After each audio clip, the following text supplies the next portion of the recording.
হজের সময়ে লক্ষ লক্ষ মানুষ গোটা বিশ্ব থেকে হজ করার জন্য আসতো। মক্কা শহরে ঢোকার কয়েকটা গেট ছিল। আবু জাহাল ওই গেটে কিছু লোক ফিট করে দিল যে যারাই হজ করতে আসবে এদেরকে বলে দিবা যে আমাদের এলাকায় নতুন এক পাগল আসছে, এই পাগলের নাম মুহাম্মদ ইবনে আব্দুল্লাহ, পড়েন না আউযুবিল্লাহ।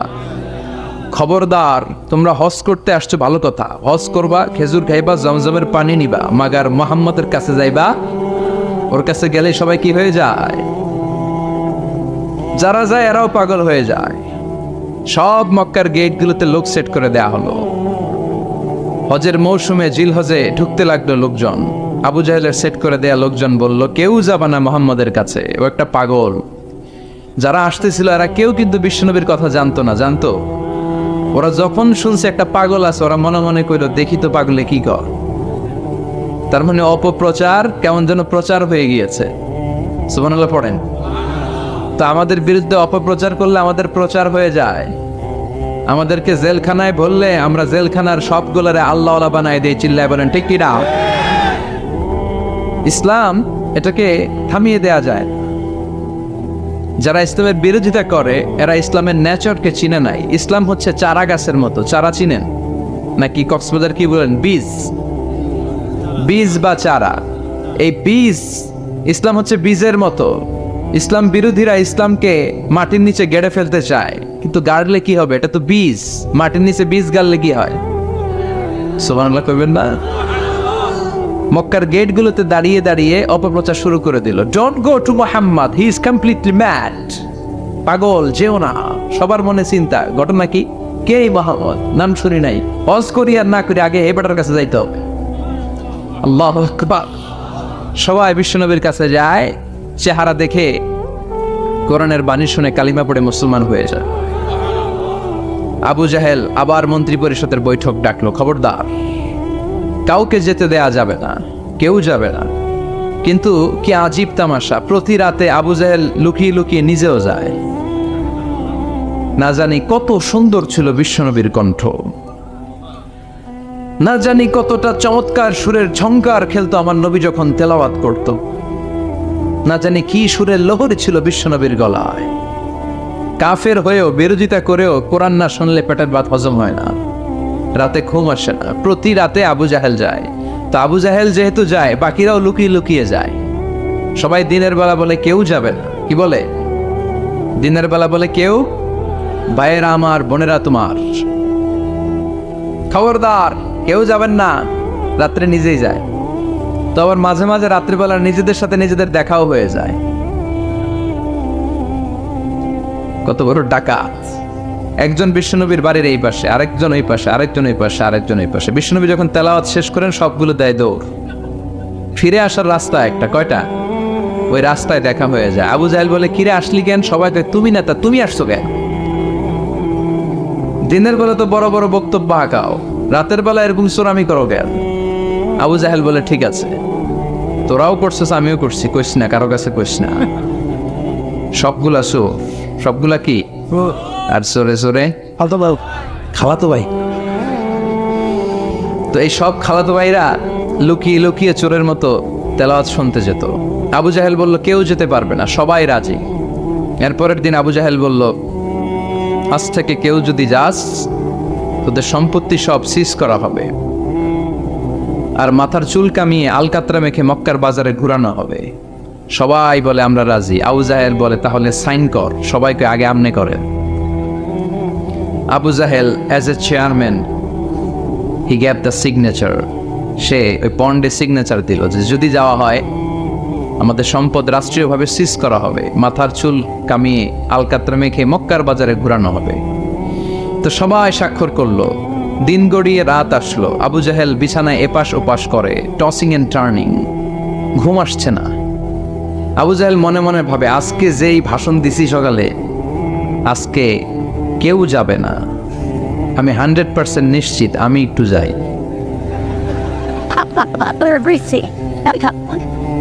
মজার ব্যাপার হলো, উতবা, শাইবা, ওয়ালিদ ইবনে মুগীরা তারাও নিশ্চিত যে কেউ যাবে না। তারাও বাড়িতে বসে নিশ্চিত যে কেউ যাবে না, আমি একটু। আজকেও সব খালাতো ভাইয়েরা, কেউ ডানে কেউ বায়ে, কেউ সামনে পেছনে। বিশ্বনবীর বাড়িটা এখন যেখানে, এটা সৌদি গভর্নমেন্ট ওই জায়গায় লাইব্রেরি করে রেখেছে। লাইব্রেরি, জ্ঞানের আলো বিতরণ হচ্ছে, গেলেই ফ্রি বই। ফ্রান্সের মানুষ ফ্রেঞ্চ ভাষায় ট্রান্সলেট করা কোরআনের অনুবাদ, বাঙালি বাংলা ভাষায়, ইন্ডিয়ান হিন্দি ভাষায়, কেরালা ভাষায়, মান্ডারিন, ইংরেজিতে তো আছেই। বিশ্বনবীর ওখানে গেলেই বই। তার পাশেই এই প্রাইম মিনিস্টারের বাড়ি, মানে আবু জাহেলের বাড়ি। ওইখানে গেলে ফ্রি দুর্গন্ধ পাওয়া যায়, ফ্রি, কোনো টাকা দেওয়া লাগবে না। আর বাংলাদেশের হাজিরা ওইখানে গেলে সবাই ওইটারে খোঁজে, বাংলাদেশিরাও খোঁজে, পাকিস্তানিরাও খোঁজে, চায়নার উইগুর প্রদেশের যারা, আমাদের সাথে অনেক কিছু মিল আছে। হানাফি স্কুল অফ থট তারা প্র্যাকটিস করে। সবাই জেদ্দাতে নেমেই আগে বলে আবু জাহিল্লার বাড়ি কই। সবাই বলে আপনি তো আসছেন উমরা করতে, আবু জাহিল্লার বাড়িতে কি করবেন? কই যাইয়া হাইগা ভরাই দিয়ে আসুন। প্রাইম মিনিস্টারের বাড়িতে যে গোটা বিশ্বের মানুষ পায়খানা করে দুর্গন্ধ করে দিয়ে আসে। এজন্য প্রাইম মিনিস্টারদেরকেও সাবধান হওয়ার দরকার আছে না নাই?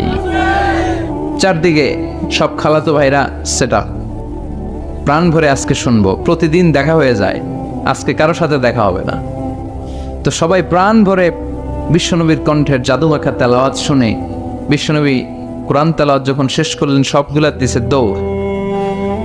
কিন্তু ফিরে যাওয়ার রাস্তা কয়টা? আজকেও দেখা। আজকে কেউ কাউরে কিছু বলে না,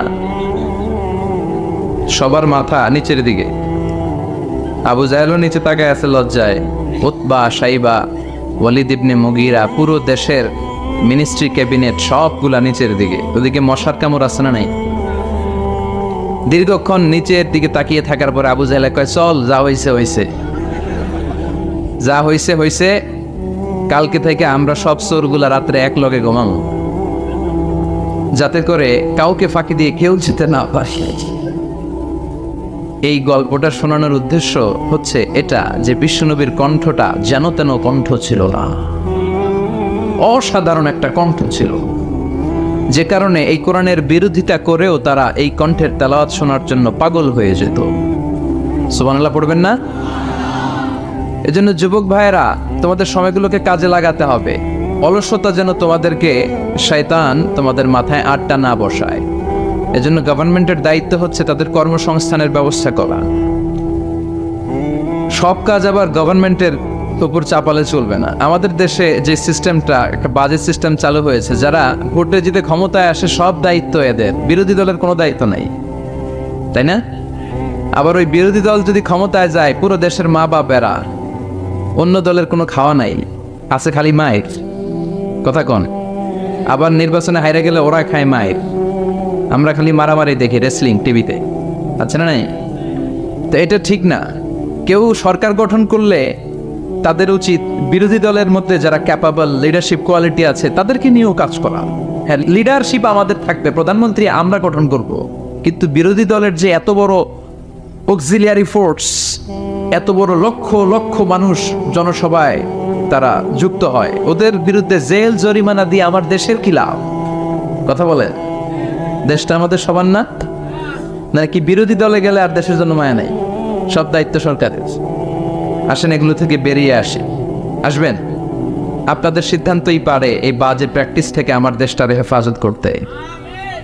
সবাই রাজি আছেন তো? এজন্য গভর্নমেন্টের উচিত এই বেকারত্ব দূর করা। এলাকার যারা বিজনেস ম্যাগনেট আছে তাদের উচিত বেকারত্ব দূর করে দেয়া। বেকারত্ব দূর করে দেওয়ার মতো সওয়াবের কাজ পৃথিবীতে নাই। সুবহানাল্লাহ পড়েন। অনেকে মনে করে নামাজ পড়লেই সওয়াব, রোজা রাখলেই সওয়াব। না, আপনি যদি একজনের কর্মসংস্থানের ব্যবস্থা করে দেন, তার মাধ্যমে যদি ফ্যামিলিটা চলে, এর চেয়ে বড় সওয়াবের কাজ আর নাই। একজন অসুস্থ, রক্ত দরকার, গা থেকে রক্ত দিয়ে দিলেন, এর চেয়ে সওয়াবের কাজ আছে? এক জায়গায় গাছ লাগিয়ে দিলেন, রোহিঙ্গার ভাইয়েরা না খেয়ে মরে, টিউবওয়েল লাগিয়ে দিলেন, এর চেয়ে বড় ইবাদতের কাজ আর আছে? কথা বলেন। এজন্য ইসলামটাকে সামগ্রিকভাবে বুঝতে হবে। আল্লাহ তুমি তৌফিক দাও। আরো জোরে পড়েন আমিন। উখিয়া উপজেলার অন্তর্গত রাজাপালং ইউনিয়নের আজকের এই প্রোগ্রাম 2 দিন ব্যাপী। সভাপতি আলহাজ মাওলানা AKM আবুল হাসান আলী সাহেব, প্রিন্সিপাল, রাজাপালং ফাজিল ডিগ্রি মাদ্রাসা। হুজুর আসছে? আপনি? মাশাআল্লাহ, হুজুর চলে আসছে। মাওলানা আব্দুর রহিম খতিব তুরবিল কেন্দ্রীয় জামে মসজিদ। গতকাল কথা বলেছেন মাওলানা মোল্লা নাজিমউদ্দিন সাহেব, ছিলেন আপনারা? বৃষ্টি হয়েছে না? বৃষ্টি হয়েছিল? আসছিলেন? বৃষ্টি ও রহমত, ঠিক কিনা? বৃষ্টি পাঠায় কে? বৃষ্টির মালিক কে? বিশ্বনবী আকাশে মেঘ দেখলে বলতেন আল্লাহুম্মা সাইয়্যিবান নাফিআন, হে আল্লাহ তুমি ভালো বৃষ্টি দাও। কেননা এই বৃষ্টি দিয়েও আল্লাহ অনেক জাতিকে ধ্বংস করেছে। বৃষ্টি দিয়ে মানে অতি বৃষ্টি দিয়ে আল্লাহ বন্যা দিয়ে গোটা দুনিয়াটাকে ভাসিয়ে দিতে পারে কি পারে না? এজন্য মেঘ দেখলে এত আনন্দিত হয়েন না, বৃষ্টি দেখলে অনেকে গান বাজায়, আছে না নাই? এই বৃষ্টি ভেজা রাতে তুমি চলে যেও না, গান গান না, আপনি আল্লাহর কাছে দোয়া করবেন আল্লাহুম্মা সাইয়্যিবান নাফিআন, আল্লাহ তুমি বরকতের বৃষ্টি দাও। আল্লাহুম্মা গাইসান মুগীসান মারিআন মুরিআন নাফিআন গায়রা দার। বিষ্ণুই পড়তেন আল্লাহ এই বৃষ্টিটা যেন উপকারী হয়, এই বৃষ্টি থেকে যেন ঘাস লতা পাতা কিছু পায়, এই বৃষ্টিটা যেন আমাদের জন্য বরকতময় হয়, যেন কল্যাণময় হয়, কোনো ক্ষতির কারণ যেন না হয়, তুমি কবুল করো। আবার বেশি বৃষ্টি হলে বিষ্ণুনবী দোয়া করতেন আল্লাহুম্মা হাওয়ালাইনা ওয়ালা আলাইনা, আল্লাহ আমাদের এলাকায় আর বৃষ্টি দিও না, আমাদের চারিপাশে দাও। এই দোয়াগুলো পড়ার দরকার আছে না নাই? আল্লাহ যা বৃষ্টি দিবে এটা যেন আমাদের কল্যাণ হয়, আমরা পড়ি আমিন। আজকে হচ্ছে দ্বিতীয় রজনী, আজকে আমরা ইনশাআল্লাহ কোরআন থেকে কথা শুনবো। মহিলাদের জন্য প্রজেক্টরের মাধ্যমে মাহফিল দেখার ব্যবস্থা আছে। যারাই এই প্রোগ্রামের সাথে সম্পৃক্ত আল্লাহ তাদের সবাইকে কবুল করুন। আসুন আমরা ফরমালি আল্লাহকে একটা থ্যাঙ্কস জানাই, ধন্যবাদ জানাই। আমরা হৃদয় নিংড়ানো মনের সবটুকুন ভালোবাসাকে উজাড় করে দিয়ে সিংহ শার্দুলের মতো গর্জন করে আকাশ বাতাস প্রকম্পিত করে মন প্রাণ বুক মুখ একসাথে করে দেহের সবটুকুন শক্তি গলার মাঝ বরাবর এনে চিৎকার করে পড়ি কালিমাতু শুকুর আলহামদুলিল্লাহ। সবাই পড়েন রব্বানা লাকাল হামদ হামদান কাসীরান তাইয়িবান মুবারাকান ফীহি ইয়া রাব্বি লাকাল হামদু কামা ইয়ানবাগি লিজালালি ওয়াজহিকা ওয়া আযীমি সুলতানিকা লাকাল হামদু বিল ঈমান লাকাল হামদু বিল ইসলাম লাকাল হামদু বিল কোরআন। আমরা প্রশংসা করলাম কার? সব জায়গায় প্রশংসা করব কার? তাহলে নেয়ামত দিয়ে আমাদেরকে সিক্ত করবে কে? আমাদের জীবনগুলোকে শান্তিময় আনন্দময় করবে কে? বেশি বেশি আমরা আল্লাহর প্রশংসা করব। রাজি আছেন তো? সবাই রাজি? আল্লাহ তুমি কবুল করো, আমিন। আজকে আমরা যে বইটা থেকে কথা শুনবো, বলেন তো বইটার নাম কি? আরো জোরে বলেন, কি নাম? আমি এই বইটার একটা ছোট্ট সূরা, সেখান থেকে দুটি আয়াত আমার খুতবায় তেলাওয়াত করেছি। সূরাটি হচ্ছে সূরাতুল আ'লা। সূরাতুল আ'লার 16 এবং 17 নম্বর আয়াত আমি তেলাওয়াত করেছি। এই আয়াতের আলোকে আমি আপনাদের সাথে কিছু কথা শেয়ার করবার চেষ্টা করব, পড়েন ইনশাআল্লাহ। এই আয়াতে আল্লাহ বুঝাতে চেয়েছেন এই পৃথিবীটাকে এত বড় মনে করো না। You have to go back to your lord. তোমাকে তোমার রবের কাছে ফিরে যেতে হবে। এই দিন না, আরো দিন আছে, খেলা হবে, সেদিন খেলা হবে, ফাইনাল খেলা। ওই খেলার জন্য আমরা অপেক্ষা করছি। এই পৃথিবীতে ক্ষণিকের জন্য আমরা এসেছি, হ্যাঁ, very short period of time. আসল সময় শুরু হবে সেদিন, কিয়ামতের দিনটাই, যেদিন আমরা উলঙ্গ হয়ে দাঁড়াবো। সূর্যটা মাথার কাছে চলে আসবে, সূর্যের তীব্র তাপে মাথার মগজগুলো গলে গলে নাকের ছিদ্র আর কানের ছিদ্র দিয়ে বেয়ে বেয়ে পড়বে। জিহ্বাটা কুকুরের মতো তৃষ্ণায় বের হয়ে নাভির সামনে এসে ঝুলতে থাকবে, কুকুর যেমনি ঝুলায়। সবাই তৃষ্ণার্ত, ক্ষুধার্ত, ঘর্মাক্ত, পেরেশান, চিৎকার, চেঁচামেচি, কান্না, বিলাপ।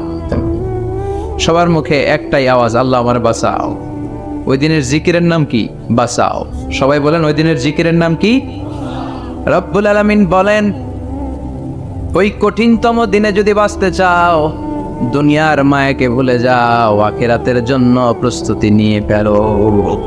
বাল তু'থিরুনাল হায়াতাদ দুনিয়া ওয়াল আখিরাতু খায়রুন ওয়া আবকা। তোমরা এই দুনিয়ার জীবনটারে অনেক বড় মনে করো এটাই আসল। আল্লাহ বলে এটা আসল না, এটা নকল। আসল হচ্ছে আখিরাত, ঠিক কি না? এই দুনিয়ার জীবন হলো অস্থায়ী, আখিরাতের জীবন হলো চিরস্থায়ী জীবন। এই দুনিয়ার জীবনটা উত্তম নয়, আখিরাতের জীবনটা উত্তম। কার কথা? বাল তু'থিরুনাল হায়াতাদ দুনিয়া। তোমরা এই দুনিয়ার জীবনকে বড় মনে করো, দুনিয়া করো। তোমরা আব্দুল্লাহ না হয়ে আব্দুদ দুনিয়া হয়েছো, আল্লাহর দাস হও নাই, দুনিয়ার দাস হয়েছো। তোমরা দুনিয়া দুনিয়া করো, দুনিয়াটা ক্ষণস্থায়ী, চিরস্থায়ী হচ্ছে আখিরাত। কার কথা? এজন্য আল্লাহ বললেন ওয়ালাল আখিরাতু খায়রুল লাকা মিনাল উলা। ও নবী, দুনিয়া নয় আখিরাত আপনার জন্য উত্তম। সুবহানাল্লাহ। আখিরাত এটা সেরা, এটা স্থায়ী, এটা উত্তম, দুনিয়াটা নয়। You prioritize this life in this world, but the life after death much more better than this worldly life. এই দুনিয়াকে তুমি বড় মনে করো, দুনিয়াটাই সব মনে করো, দুনিয়াটাই সব নয়, আরো বড় জগৎ আছে না নাই? এই দুনিয়াটা আসলে একটা মোহ। এটা কি? একটা খেলার মধ্যে আমরা পড়ে আছি, মোহাচ্ছন্ন, লোভাতুর হয়ে আছি। চাকচিক্যময় দুনিয়া দেখে এর পরীক্ষার ভেতরে পড়ে আখিরাতকে আমরা ভুলিয়ে গিয়েছি। আর আল্লাহ বলেছেন দুনিয়া নয়, শ্রেষ্ঠ হলো আখিরাত। ওই আখিরাতের জন্য তোমরা সামান জোগাড় করো। চিল্লায় বলেন ঠিক কিনা? আবার আল্লাহ বললেন এই দুনিয়ার জীবনটা হলো মাতাউল গুরুর, ওয়া মাল হায়াতুদ দুনিয়া ইল্লা মাতাউল গুরুর। দুনিয়ার জীবনটা হলো সাময়িক ভোগের সামগ্রী, সাময়িক ভোগের বিষয়। আজ আছে কাল নাই, হাতের ময়লা, ছেড়ে দিলে সব শেষ। ঠিক কিনা? আবার আল্লাহ বললেন এই দুনিয়ার জীবন হলো লাইবুন ওয়া লাহবুন, ওয়া মাল হায়াতুদ দুনিয়া ইল্লা লাইবুন ওয়া লাহবুন। দুনিয়ার জীবন হলো খেল তামাশা, মরলে সব শেষ হয়ে যাবে। চিল্লায় বলেন ঠিক কিনা? ওরে এভবের রঙ্গ হবে যে ভঙ্গ, সবই সাধেরই অঙ্গ তোমার মাটিতে মিলাবে, জন্মিলে মরিতে হবে। ঠিক কিনা? মাটিতে মিলিয়ে যাবে, কিচ্ছু থাকবে না, লাশ হয়ে যাবে, খুঁজেও পাওয়া যাবে না। আবার আল্লাহ বললেন এই দুনিয়ার দৃষ্টান্ত হলো কামা ইন আনজালনাহু মিনাস সামা। এই দুনিয়ার জীবন আকাশ থেকে পাঠানো পানির মতো। এই পানি দিয়ে দুনিয়াতে গাছ হয়, একদিন গাছগুলো মরে যায়, খুশি হয়ে যায়, বাতাসের এক ছাপটায় খুশিগুলো কই যায়, খুঁজেই পাওয়া যায় না। ঠিক কি না? কোথায় যে চলে যাবে দুনিয়ার জীবন খুঁজেই পাওয়া যাবে না। টিকে থাকবে, অবশিষ্ট থাকবে, আজীবনের জন্য অপেক্ষা করবে একটা কাল, সেটা হচ্ছে আখিরাত। চিল্লায় বলেন ঠিক কি না? আমরা লোভের মধ্যে পড়ে আছি, মোহাচ্ছন্ন। কখন যে ডাক চলে আসবে আমরা জানি। চিল্লায় বলেন জানি। একদিন মাটির ভেতরে হবে ঘরে মন আমার, কেন বান্ধ দালান ঘরে মন আমার, কেন বান্ধ দালান ঘর। প্রাণ পাখি উড়ে যাবে পিঞ্জর ছেড়ে, ধরা দামে সবই রবে, তুমি যাবে চলে। বন্ধু বান্ধব যত, মাতা পিতা দ্বারা সুত, সবই হবে তোমার পরে মন আমার, কেন বান্ধ দালান ঘর। একদিন মাটির ভেতরে হবে ঘরে মন আমার, কেন বান্ধ দালান ঘরে মন আমার, কেন বান্ধ দালান ঘর। চিল্লায় বলেন ঠিক কি না? ওমাল হায়াতুদ দুনিয়া ইল্লা মাতাউল গুরুর। দুনিয়ার জীবনটা এটা ভোগের সামগ্রী, আজ আছে কাল নাই, কখন যে চলে যেতে হবে কেউ জানি না। আপনাদের এই মাহফিলে আসার আগ দিয়ে এই কিছু সামনে কি রাস্তা যেন বলে এটাকে, এই করুলিয়া বাস স্ট্যান্ডের এদিকেই আমার প্রাইভেট কার যখন যাচ্ছে, আমরা যখন যাচ্ছি, হুট করে আরেকটা গাড়ি এসে একজনকে ধাক্কা মারলো, হুন্ডা গেল একদিকে, সে গেল একদিকে। হঠাৎ দেখি মাথা দিয়ে ফিনকি দিয়ে রক্ত বেরোচ্ছে, আবছা অন্ধকার, গাড়ির আলোতে দেখা যাচ্ছে ফিনকি দিয়ে রক্ত, এরকম রাস্তার পাশ দিয়ে রক্ত বেয়ে বেয়ে পড়ছে। মুহূর্তের মধ্যে এক ধাক্কায় নাই। তার কত চিন্তা ছিল, কত প্ল্যান ছিল জীবন নিয়ে, সুন্দর সংসার করবে, বাবা মার মন মুখ খুশি করবে, সমাজের জন্য অনেক কিছু উপহার দিবে। সামনে নির্বাচন আসতেছে, এটা নিয়ে তার মাথায় টেনশন ছিল না? কে আসবে ক্ষমতায়, কত উৎসব, কত আমেজ, কিন্তু নাই, সব ভঙ্গ করে দিল কে? আজকে রাতে আমাদেরও এরকম ঘটতে পারে কি পারে না? এই মাহফিল থেকে সহি সালামতে বাসায় ফিরতে পারবো গ্যারান্টি লেটার আছে নাকি? আরো আধা ঘন্টা বাঁচবো গ্যারান্টি? আরো 10 মিনিট শ্বাস যেটা নিলাম এটা ফেলতে পারবো গ্যারান্টি? কথা বলে আমাল হায়াতুদ দুনিয়া ইল্লা মাতাউল গুরুর। আল্লাহ বললেন এটা ভোগের সামগ্রী। এই দুনিয়ার জীবন খেলতামাশার জীবন, মোহের জীবন। মোহের ভেতরে পড়ে আখিরাতকে তোমরা ভুলে গিয়েছো। দুনিয়া আসল নয়, আসল হলো আখিরাত। ঠিক কি না? এই দুনিয়ার জীবনটা হলো 4টা স্বর্ণের টুকরার 3টা লাশের মতো। মনোযোগ দিয়ে শুনবেন, কয়টা স্বর্ণের টুকরা? লাশ কয়টা? বনি ইসরায়েলের জামানাতে 3 যুবক ভাগ্যের সন্ধানে, ভাগ্য চেঞ্জ করার জন্য কাজের সন্ধানে তারা বের হয়েছে। পথিমধ্যে গুপ্তধন পেয়েছে। 4টা স্বর্ণের টুকরা পেয়েছে 3 জন। কয়জন? কয়টা স্বর্ণের টুকরা? 4টা স্বর্ণের টুকরা পেয়ে মহা খুশি। খুশিতে বাকবাকো কে আমাদেরকে পায়। আজকে স্বর্ণের টুকরা ভাগ করে আমরা অনেক ধনী হয়ে যাব। এক বন্ধু বলল, পেটে অনেক ক্ষুধা লেগেছে, আগে বাজার থেকে খাবার নিয়ে আয়, তারপরে 3 জন বন্ধু মিলে 4টা স্বর্ণের টুকরা ভাগ করে নিয়ে যাব। এক বন্ধুকে বাজার থেকে রুটি কিনে আনানোর জন্য পাঠিয়েছে। বাকি 2 বন্ধু এবার বসে বসে পরামর্শ করে, ওইটারে যদি মেরে ফেলতে পারি ভাগ বটোয়ারার দরকার নাই, তুই নিবি 2টা, আমি নিব 2টা। সহজ হয়ে গেল না? ও নিবে 2টা, এ নিবে 2টা, আর ওটার মেরে ফেলবো। যেটা রুটি আনতে গেছে ওটা মনে মনে ভাবে, রুটিতে যদি বিষ মিশাতে পারি। কি মিশাতে পারি? আর ওই 2টারে যদি খাওয়াইতে পারি তাহলে সব আমার, গোটা দুনিয়া আমার, দুনিয়াকে মজা লেলো, দুনিয়া তোমার। যেই চিন্তা ওই কাজ। রুটির মধ্যে বিষ মেখে এনে বন্ধুদের কাছে দিয়েছে। 2 বন্ধু মিলে ওইটারে ঘুষান শুরু করছে। ঘুষাইতে ঘুষাইতে শেষ। একটা শেষ, উইকেট একটা পড়ছে। কয়টা? আর আছে উইকেট কয়টা?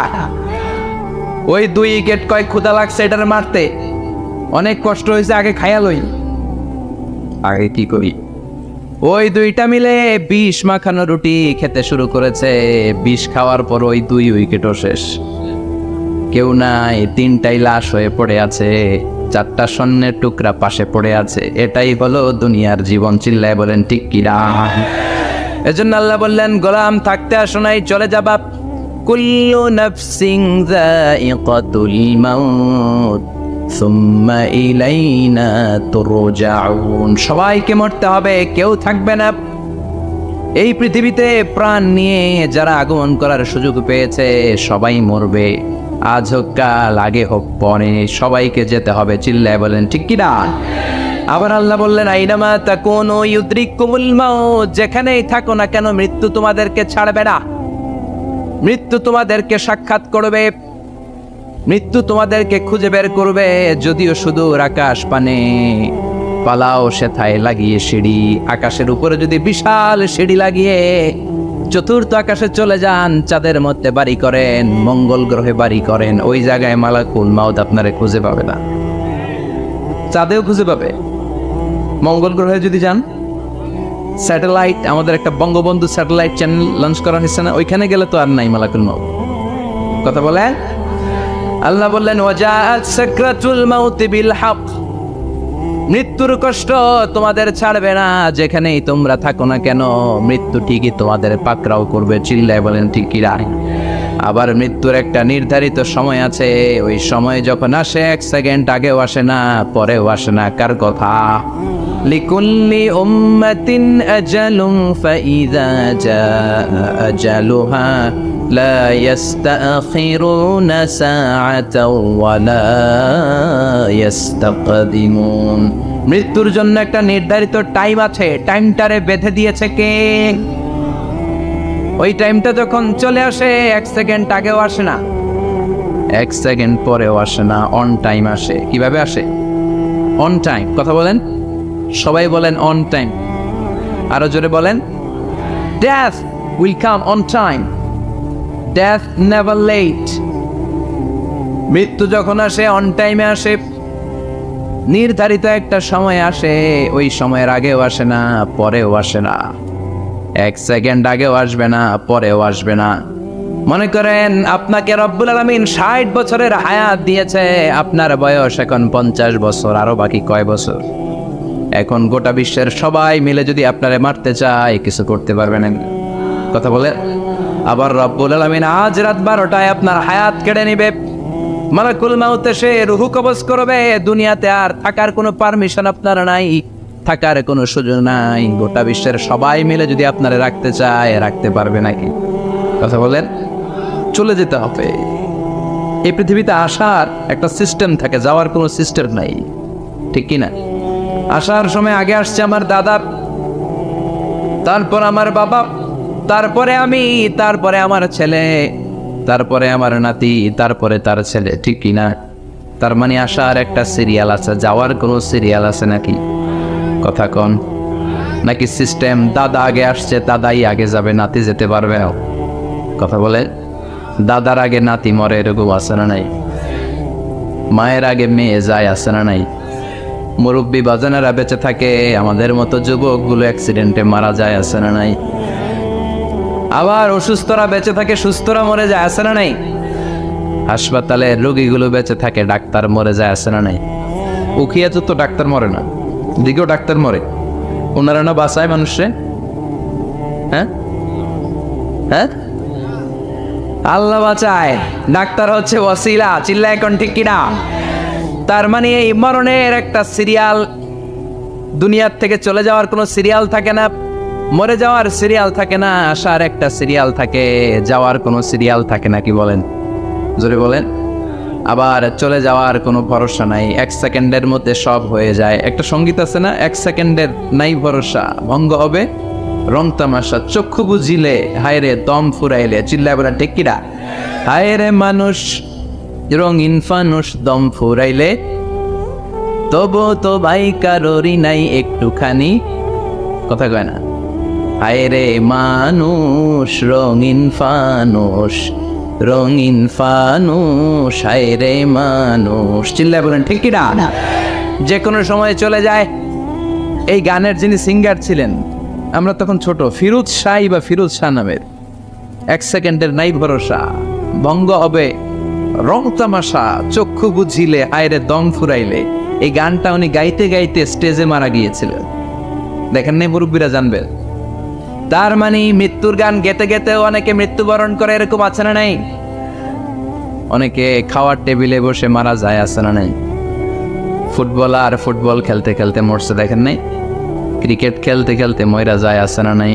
রেসলিং খেলতে খেলতে মারা যায়, দেখেন নাই? হ্যাঁ, এরকম ভিডিও দেখা যায় যে প্রতিপক্ষকে রেসলিং খেলায় মারতে মারতে শেষ, এখনই জিতে যাবে, হঠাৎ করে তাকায় কিচ্ছু বোঝে না, হঠাৎ করে জামিনে উল্টে পড়ে যায়, রেফারি এসে মাটিতে বাড়ি মারে, আর লড়ে না, আছে না? রেফারি কি করে? মাটিতে বাড়ি মারে, এতক্ষণ সে জিতে যায়, এখন আর নড়েই না। তাকাতে তাকাতে দুনিয়া থেকে নাই। অনেক টেলিভিশনের নিউজ রিপোর্টার রিপোর্ট করতে করতে নাই, দম ফুরাইলে শেষ হয়ে যায়। অনেকে অ্যাক্সিডেন্টে মরে, সড়ক দুর্ঘটনায়, অনেকে বিমান দুর্ঘটনায় মরে, আকাশে মরে না? অনেকে পানিতে ডুবে মরে, অনেকে আগুনে পড়ে মরে, অনেকে ক্রস ফায়ারে মরে, আছে না নাই? আবার অনেকে রাত্রিবেলা বিছানায় ঘুমোতে যায়, সকালে আর ওঠে না। কত ধরনের মরণ। আল্লাহ তুমি আমাদেরকে ভালো মরণ দিও, ইমানি মরণ দিও। ইমানের পথে অবিচল থেকে আমার মরণ যেন হয়। ইমানের পথে অবিচল থেকে আমার মরণ যেন হয়। তোমারই কাছে মিনতি আমার, তোমারই কাছে মিনতি আমার, মহামহিম দয়াময়। ইমানের পথে অবিচল থেকে আমার মরণ যেন হয়। চিল্লায় পড়ে না আমিন। তার মানে কে কোথায় মরবো আমরা কেউ জানি নাকি? ওমা তাদরি নাফসুম বিআইয়ি আরদিন তামুত, কোন জায়গায় মরবা, কখন মরবা কেউ আমরা জানি না, কিন্তু মরবো সবাই জানে, ঠিক কিনা? কুল্লু নাফসিন যায়িকাতুল মাউত, প্রত্যেকটি আত্মার মৃত্যুবরণ করতে হবে, এটা আমরা সবাই জানি। The most certain thing in life is death, but the most uncertain thing in our life is the time of death. এ জীবনের সবচেয়ে সুনিশ্চিত বিষয় হলো মরণ, সবচেয়ে অনিশ্চিত বিষয় হলো মরণের সময়। চিল্লা এখন ঠিক কিনা? মরবো যে আমরা সবাই জানি, কিন্তু কোথায় মরবো আমরা কেউ জানি? জানি আমরা? সবাইকেই মরতে হয়, জন্মালেই মরতে হবে, চলে যেতে হবে, থাকা যাবে না। এটাই হলো পৃথিবীর পদ্ধতি। জীবনের সবচাইতে নির্মম ঘটনা হচ্ছে মরণ, সবচাইতে ভয়ঙ্কর অভিজ্ঞতা। কোনো প্রাণীর জন্য সর্বোচ্চ এবং সবচাইতে ভয়ঙ্কর অভিজ্ঞতা হচ্ছে মৃত্যু। এবং এত ভয়ঙ্কর অভিজ্ঞতা, এই অভিজ্ঞতাটা কারো কাছে শেয়ার করে যাওয়া যায় না। মরার সময় কেউ বলে যেতে পারছিল আমার মরতে এমন লাগছে, কইতে পারছে? কেমন লাগছে বলতে পারে? বলা যায় না। তার আগেই চলে যেতে হয় শৈশব, কৈশোর, যৌবন, বার্ধক্য, প্রৌঢ়ত্ব, হ্যাঁ, বয়সের ছাপ, কালো চুল দাড়ি সাদা হয়ে যাওয়া, দাড়ি চুলের শুভ্রতা, দুর্বলতা। This is the circle of life. ছোট্ট ছিলাম, বড় হলাম, সিঙ্গেল ছিলাম, ডবল হলাম, তারপরে বাবা হলাম, তারপরে শ্বশুর হলাম, তারপরে নানা হলাম, তারপরে চলে যেতে হবে। This is the circle of life. চিল্লায় বলা ঠিক কিনা? এই যে মুরব্বীরা, দাড়ি পাকা মুরব্বী যারা আছে, আপনারা কি মনে করছেন মায়ের পেট থেকে এরকম মুরব্বী হয়ে বেরিয়েছিল? কিরকম বের হয়েছিল? তারাও ওয়া ওয়া করেছে। এরাও ফিডার খাইতো, এই চাচারা খায় নাই? এরাও ফিডার খেত, এরাও মায়ের বুকের দুধ খেত, এরাও ছোট্ট বাচ্চাদের মতো গরমকালে পানির মধ্যে ডুবাইতো। স্কুল ফাঁকি দিয়ে বাচ্চারা ডুবায়, আছে না নাই? উখিয়াতে এরকম নাই? ছোট্ট বাচ্চা ছিল, বড় হলো, বার্ধক্যে উপনীত হলো। This is the circle of life. চলে যেতে হবে। বিশ্বনবী বললেন আমার উম্মতি মা বাইনা সিত্তিনা ইলা সাবঈন, আমার উম্মতের গড় বয়স হলো 60 থেকে 70। এই উম্মতের গড় বয়স কত? 60 থেকে 70। ওয়া আকাল্লুহুম মাইয়াজুজু যালিক, অল্প কিছু মানুষ আছে যারা 70-এর বেশি হায়াত পায়। এখানে 70-এর বেশি আছেন কারা? হাত তোলেন দেখি তো। কয়জন? একজন, দুইজন, তিনজন। মাশাআল্লাহ, আল্লাহ আরো হায়াত দেখ, আল্লাহ এদেরকে আরো হায়াত দারাজ করুক। চিল্লায় বলেন আমির। তার মানে আমার উম্মতি মা বাইনা সিত্তিন ইলা সাবঈন। বিশ্বনবী বললেন এই উম্মতের গড় বয়স 60 থেকে 70, আর 70-এর বেশি হায়াত পাবে। ওয়া আকাল্লুহুম মাইয়াজুজু যালিক, 70-এর বেশি পাবে হাতে গোনা, গুনে বের করে ফেলা যায় একজন, দুইজন, তিনজন। বাকি সব 60-এর আগে নাই। চিল্লা এখন ঠিক কিনা? বাংলাদেশের গড় হায়াত কত মানুষের? 60। বিশ্বনবীর কথার সাথে মিলে গেছে। চিল্লায় পড়েন সুবহানাল্লাহ। এই জন্য বিশ্বনবী বলেন এই যে মুরব্বীদের দাড়ি পাকে, এই যে রাস্তায় অ্যাক্সিডেন্ট হয়, এই যে ক্যান্সারে আক্রান্ত হয়ে লোকজন মারা যায়, তার উপরেও কি টনক নড়ে না? এরপরেও কি বিবেকে ধরে না যে তোমাকে চলে যেতে হবে? আকসিরু যিকরা হাযিবিল লাযযাত, জীবনের সব স্বাদকে পানসা করে দেয় ওই মরণকে স্মরণ করো। মরণকে স্মরণ করলে জাহান্নাম বরণ করা লাগে না। চিল্লায় বলেন ঠিক কিনা? আবার আল্লাহ বললেন গোলাম, স্পেশাল একজন ফেরেশতা আমি মরণের জন্য সিলেক্ট করলাম, নাম মালাকুল মাউত। তাকে আমরা আজরাইল বলে চিনি। এই মালাকুল মাউত তার বাহিনী নিয়ে নির্ধারিত টাইমে গোটা বিশ্বের সব মানুষের রূহ কবজ করে। অন টাইম নাকি দেরি করে? মালাকুল মাউত আগেও আসে না, পরেও আসে না। সুবহানাল্লাহ পড়ে। বিশ্বনবী যুদ্ধ করে ইসলাম কায়েম করে নাই। অনেক কাফিরের আন্ডা বাচ্চা আছে, বিশ্বনবীর চেহারা দেখেই কালিমা পড়েছে, অন্য কিছু না। অনেকে আছে বিশ্বনবীর সুললিত কণ্ঠের তেলাওয়াত শুনে কালিমা পড়ে মুসলমান হয়েছে। আমরা কোরআনের তেলাওয়াত শুনতে চাই না, কিন্তু কাফির মুশরিকেরা, পৌত্তলিক যারা সারাদিন মূর্তির পূজা করত, তারা রাত্রিবেলা লুকিয়ে লুকিয়ে বিশ্বনবীর কণ্ঠের তেলাওয়াত শুনতে যেত। বিশ্বনবীর কণ্ঠের সাথে পৃথিবীর কারো কণ্ঠের কোনো তুলনা হতে পারে?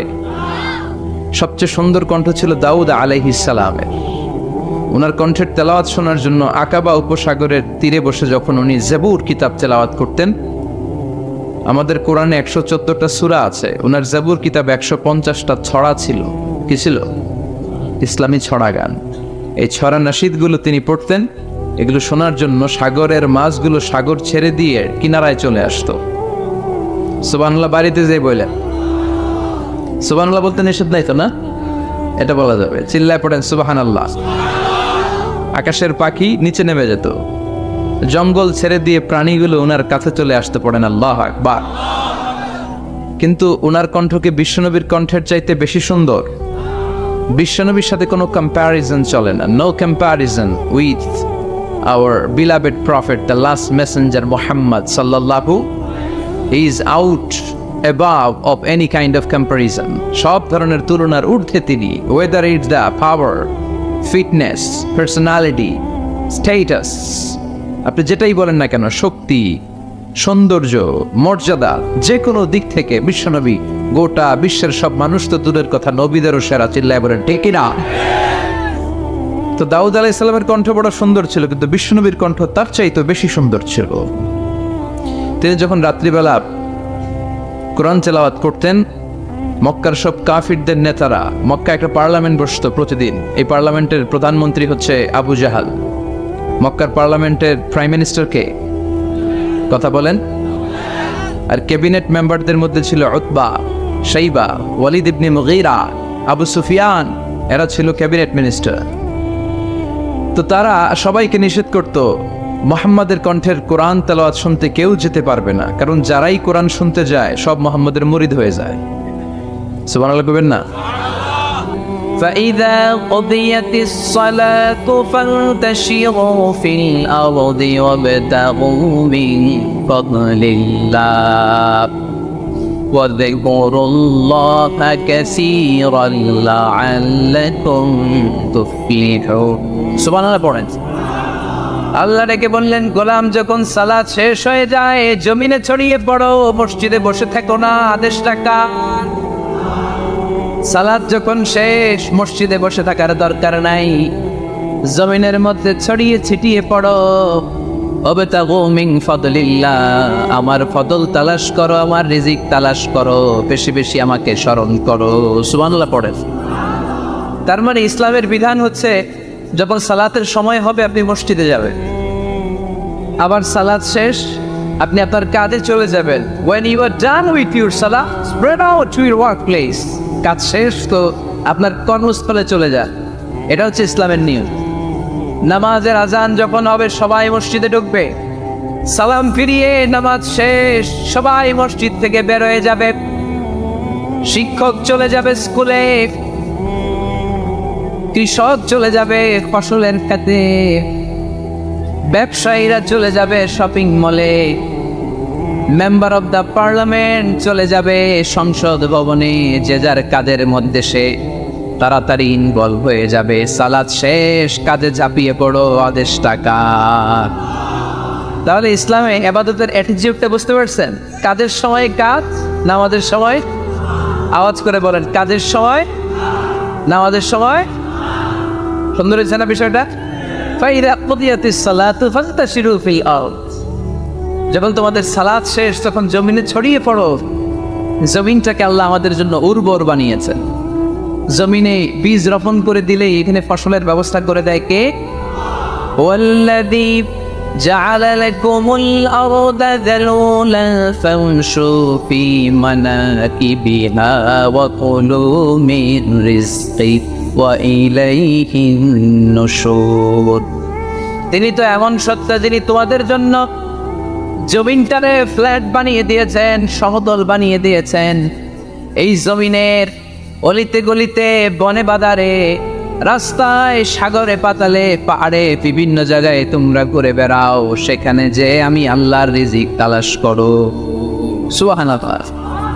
এই জমিনটাকে আল্লাহ সাহালাতুল মাসালিক, চলার জন্য সহজ বানিয়ে দিয়েছেন, ফ্ল্যাট, উঁচু নিচু নাই। এই যে লক্ষ্মীপুরের আজকে এই যে প্যান্ডেলের এখানে উঁচু নিচু আছে, আজকে এইখানে যদি উঁচু হতো ওইখানে নিচু হতো, আমরা ঠিক মতো দেখতে পারতেন?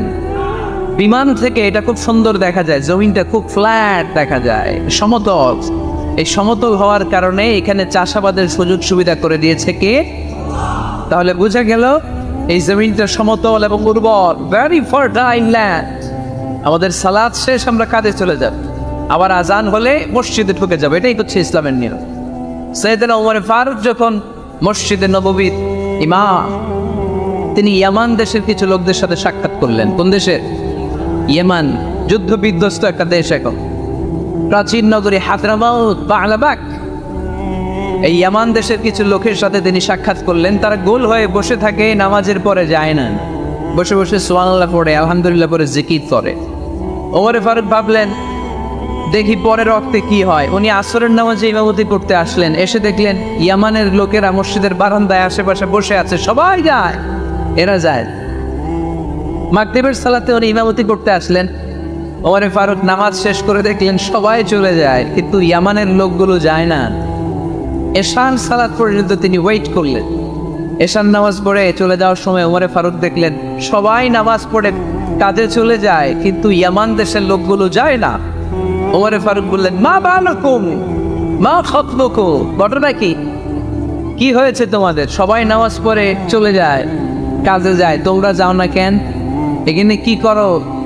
ইয়ামানেরা বলতে শুরু করলো, নাহনু আল মুতাওয়াক্কিলুনা আলাল্লাহ, আমরা এখানে আল্লাহর উপর তাওয়াক্কুল করে বসে আছি। ওমর ফারুক অবাক হলেন, আনতুম আল মুতাওয়াক্কিলুনা ফিল্লাহ, তোমরা আল্লাহর উপর তাওয়াক্কুল করে বসে আছো? তো এই যে সারাটা দিন খাটতি বেড়ে এখানে বসে থাকলে তোমাদের খাবার আসে কোত্থেকে?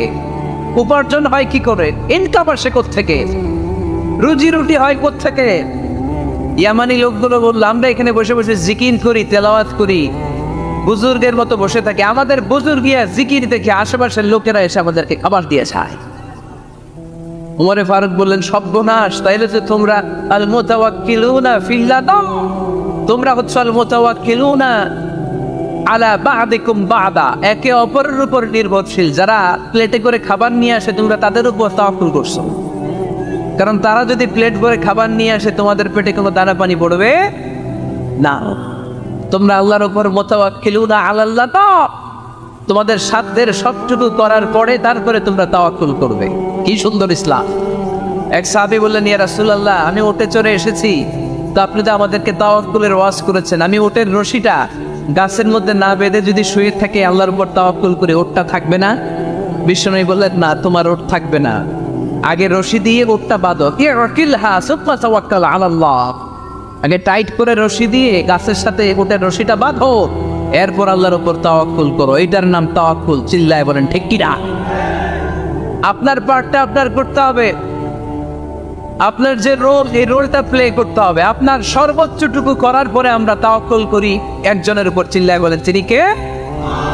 ওমর ফারুক বললেন, তোমরা মুতাওয়াক্কিলুনা আলাল্লাহ নাও, তোমরা বের হয়ে যাও, খবরদার এরপরে কোনো দিন তোমাদেরকে যেন এই মসজিদের মধ্যে খাপটি মেরে গোল হয়ে বসে থাকতে না দেখা যায়। কারণ ফাইদা কুদিয়াতিস সালাতু ফান্তাশিরু ফিল আরদ ওয়াবতাগু মিন ফাদলিল্লাহ, ইসলামের বিধান হচ্ছে যখন নামাজ শেষ মসজিদে বসে থাকা যাবে। চিল্লায় বলেন বসে থাকা যাবে? যাবে না। সর্বোচ্চটুকু করে তারপরে আপনাকে বের হয়ে যেতে হবে। প্রতিদিন সকালবেলা পাখির বাসা থেকে দেখবেন পাখিগুলো খালি পেটে বের হয়ে যায়। আপনাদের এই এলাকায় পাখির বাসা আছে? কি পাখির বাসা আছে? হ্যাঁ, সব পাখি আছে। তো সকালবেলা দেখবেন পাখির বাসা থেকে পাখিগুলো খালি পেটে বের হয়ে যায়। বিকেল বেলায় পাখিগুলোর ওদর ভর্তি করে, পেট ভর্তি করে আবার পাখির নিড়ে ফিরিয়ে দেয় কে? কারণ পাখিগুলো তাওয়াক্কুল করেছে কার উপর? পাখিগুলো তাওয়াক্কুল করে যদি পাখির নিড়েই বসে থাকতো, ওদের পেটে খাবার আসতো? কথা বলেন। বিশ্বনবী এটাই বললেন, তাকুদু খিমাসান ওয়া তারুহু বিতানা, তোমরা যদি পাখির মতো তাওয়াক্কুল করো, মানে আল্লাহর উপর তাওয়াক্কুল করে জমিনে বের হয়ে যাও, তোমাদেরও রিজিকের দায়িত্ব নিয়ে নিবে কে? সকালবেলা প্রতিটা পাখি না খেয়ে বের হয়ে যায়। একটা পাখির পেটের ভেতরে কোনো দানা পানি নাই, কিন্তু আল্লাহর উপর তাওয়াক্কুল করে পাখিগুলো যখন বের হয়ে যায়, বিকেলবেলা পেট ভর্তি করে, ওদর ভর্তি করে আবার পাখির নিরে পাখিগুলোরে ফিরিয়ে দেয় কে? পাখিগুলোকে আমাদের মতো খাবার জমা করে রাখতে পারে? আমরা তো 7 দিনের বাজার একবারে করে ফ্রিজে রাখি। পাখিদের ফ্রিজ আছে না? আছে। আমাদের অতিরিক্ত টাকা হলে আমরা ব্যাংকে ব্যালেন্স করে রাখতে পারি, অ্যাকাউন্ট করে রাখতে পারি। পাখিরাও তো অ্যাকাউন্ট করে রাখে না? না, প্রতিদিন না খেয়ে বের হয়। কালকে ওই পাখিটা কি খাবে, কোন জায়গা থেকে তার রিজিকের ব্যবস্থা হবে, আল্লাহ ছাড়া কেউ জানে এটার নাম তাওয়াক্কুল। এটার নাম কি? আমাদের সাধ্যের, আমাদের ক্যাপাসিটি, আমাদের ক্যাপাবিলিটির সবটুকু করে আমরা তাওয়াক্কুল করি একজনের উপর। চিল্লায় বলেন তিনি কে? এজন্য ইসলাম আমাদেরকে শিখায়, সালাত যখন শেষ বের হয়ে যাও, কাজে নেমে পড়ো। কাজে কোনো লজ্জা নেই, পরিশ্রমে কোনো লজ্জা আছে? যিনি রিক্সা চালায় এতে তার কোনো লজ্জা আছে? দিনমজুর, কুলি, ঠেলা গাড়ি চালায়, ছোট্ট ব্যবসা করে, এতে কোনো লজ্জা আছে? লজ্জা নাই। খেয়াল রাখবেন, লজ্জা হচ্ছে অলসতায়। লজ্জা কিসে? বিষ্ণু ঈসা ইসলাম বলেছেন, মা আকালা আহাদুন তাআমান কাত্তু খায়রুম মিন আইয়াকুলা মিন আমালি ইয়াদি। নিজ হাতে উপার্জিত খাবারের চেয়ে, অর্থের চেয়ে শ্রেষ্ঠ খাবার পৃথিবীর কোনো মানুষ কোনোদিন ভক্ষণ করে নাই। চিল্লায় কোন সুবহানাল্লাহ। শ্রেষ্ঠতম খাবার নিজ হাতে উপার্জিত খাবার।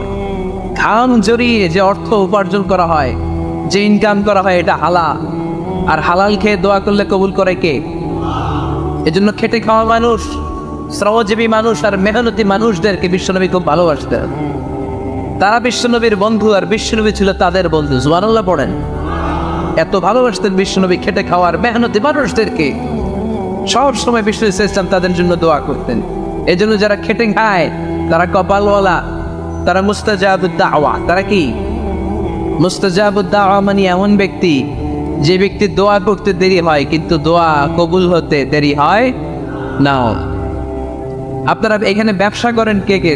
দেখি তো হাত তুলেন তো। ব্যবসা, মাশাআল্লাহ, অনেক ব্যবসায়ী আছে তো দেখি। আচ্ছা, হাত নামান। চাকরি করেন কে কে? চাকরি, চাকরি তো অনেক করে দেখি। হাত নামান। প্রবাসী, ছুটিতে দেশে আসছেন। হুজুর আমি আছি। কই? আপনি দেখতে আসছেন? মাশাআল্লাহ। কোন দেশে থাকেন? সৌদি আরব। আলহামদুলিল্লাহ। সৌদিতে ভাল লাগে নাকি সৌদি স্বপ্নের দেশ, খাটতে খাটতে জীবন শেষ? ইনশাআল্লাহ। আচ্ছা, ইউনিভার্সিটির স্টুডেন্ট আছো কারা কারা দেখি? মাশাআল্লাহ। আপনামাও ক্লাস 5 থেকে ইন্টারমিডিয়েট পর্যন্ত পড়াশোনা করতেছো, অথবা দাখিল আলিম পর্যন্ত, কারা কারা দেখি? মাশাআল্লাহ। হাত নামাও, হাত নামাও। একবারও যারা হাত তোলেন না এবার তারা হাত তোলেন। আন্নেরা কি করেন? হ্যাঁ, বেকার।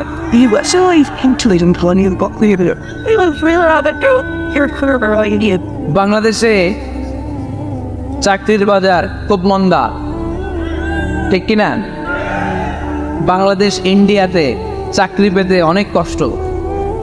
সামান্য একটা পদের জন্য যেখানে চেয়েছে ক্লাস 8 পাস, এখানে ডবল মাস্টার ডিগ্রি অ্যাপ্লাই করছে কয়েক লক্ষ।